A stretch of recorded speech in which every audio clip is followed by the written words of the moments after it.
বিসমিল্লাহির রহমানির রহিম। আসসালামু আলাইকুম। কেমন আছেন সবাই? আমি একটা নতুন ভিডিও নিয়ে আপনাদের সামনে চলে আসছি। একদম পারফেক্ট চিকেন বান হয়েছে। আমি ময়দা মাখিয়ে নেব। এর জন্য দুধ দিয়ে দিয়েছি ১ চামচ ইস্ট, ১ চামচ চিনি। এখন আমি ৪ কাপ ময়দা দিয়ে দেব। ৪ কাপ ময়দার আমি ডো রেডি করব। আর লবণ দিয়ে দিলাম ২ চিমটির মতো। এটা এখন সুন্দর করে মিশিয়ে নিয়ে আমি কুসুম গরম পানি দিয়ে মাখিয়ে নিব। কুসুম গরম পানি দিয়ে মাখিয়ে নিলে ডোটা রেডি হবে। কুসুম গরম পানি না হলে বেশি গরম হয়ে গেলে ইস্টটা নষ্ট হয়ে যাবে। ইস্টের এক জীবাণু থাকে, সেই জীবাণুটা মারা যায়। তখন আর ইস্ট ফুলে না, ময়দাটা আর ফুলবে না পরে। আর যদি ঠান্ডা হয় তাও কিন্তু ফুলবে না। একদম কুসুম গরম পানি দিয়েই মাখতে হবে। এটা যেন হাত চুবানো যায়, হাত দিয়ে নাড়াচাড়া করা যায়, এরকম মাখতে হবে। আমি পরে ২ টেবিল চামচ তেল দিয়ে মাখিয়ে রেখে দিলাম ১০ মিনিটের জন্য। আমি এর মধ্যে চিকেনটা রেডি করে নিচ্ছি। চিকেনটা কুচি করে কেটে নিব, নিয়ে কিমা করে নেব। চিকেনটা সুন্দর করে এখন কেটে ছোট ছোট করে কেটে আমি একটু চাকু দিয়ে চপ করে নিলেই কিমা হয়ে যাবে। দেখেন কেমন হয়েছে। আমার কিমা রেডি। এখন আমি কিমাটা রান্নার জন্য চলে এলাম।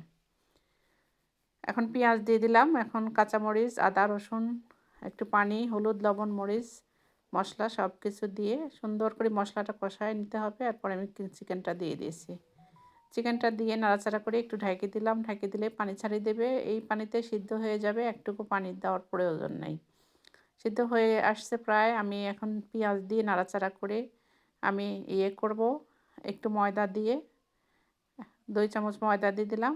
আর হাফ কাপের একটু বেশি দুধ দিয়ে দিলাম। এখন এটা দিয়ে সুন্দর করে নাড়াচাড়া করতে হবে। এটা ময়দা আছে যেহেতু, এই জন্য পুড়ে যাবে। আমার চিকেনটা রেডি হয়ে গেছে। আমি এখন দেখেন ফুলে কেমন হয়েছে, একদম ডাবল হয়ে গেছে। আমি এখন নাড়াচাড়া করে বাতাসটা বের করে দেব। ময়দা তো এমনিতেই রেডি করাই আছে, মাখানোই আছে, এটাতে আর কিছু করার দরকার নেই। এখন খালি বাতাসটা বের করে দিলেই হয়ে যাবে। আমি এখন বানানোর প্রসেসিংয়ে চলে আসলাম। আমি এখন রুটি করে নেব। একটা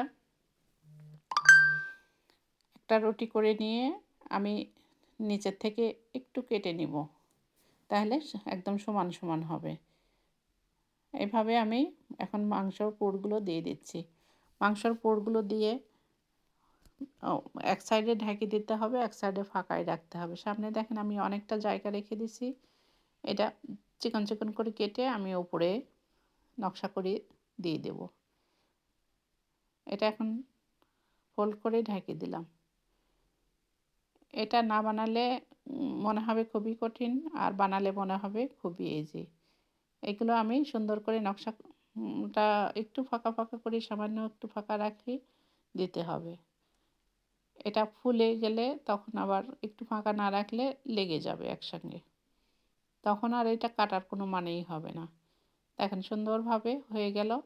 আমি এখন এটা ভিতরের দিকে, পিছনেরটা ভিতরের দিকে একটু দিয়ে দিলাম।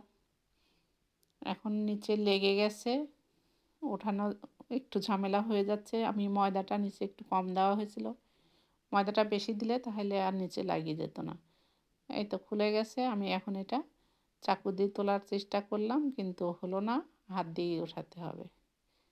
এই তো আমার হয়ে গেছে। আমি একটাই করে দেখালাম, বাদ বাকিগুলো আমি অফ ক্যামেরায় করে নেব। দেখেন ফুলে গেছে। আমি রেস্টে রেখে দিলাম, রেখে দিলে বেশ ফুলে ওঠে। আমি এখন ডিমের কুসুম দিয়ে দেব। আপনারা যদি লাইক না দিয়ে থাকেন, আপনারা লাইক দিয়ে কন্টিনিউ করতে থাকেন। যারা নতুন, ভিডিওটা যদি ভালো লাগে, একটু যদিও ভালো লাগে, তাহলে অবশ্যই সাবস্ক্রাইব করবেন। আর যারা সাবস্ক্রাইব করে ফেলেছেন তাদেরকে অসংখ্য ধন্যবাদ।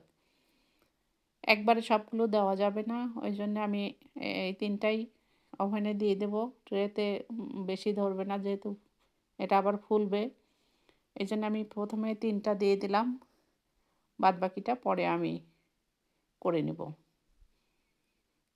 তো এটা আমি প্রি হিট করতে দিছি 10 মিনিটের জন্য। এখন আমি ওভেনের মধ্যে দিয়ে দিয়েছি। দেখেন ফুলে গেছে। এটা আরেকটা যদি দেওয়া হতো তাহলে একটার সঙ্গে আরেকটা লেগে যেত। আমি এখন বের করে নিলাম। দেখেন কালারটাও খুব সুন্দর এসছে, একেবারে ফুলে গেছে। বাচ্চারা দেখে তো একেবারে অবাক। আপনারা আমার জন্য দোয়া করবেন। ভিডিওটা ভালো লাগলে আমাকে সাপোর্ট করবেন ইনশাআল্লাহ। ফি আমানিল্লাহ। আল্লাহ হাফেজ। শুভরাত্রি।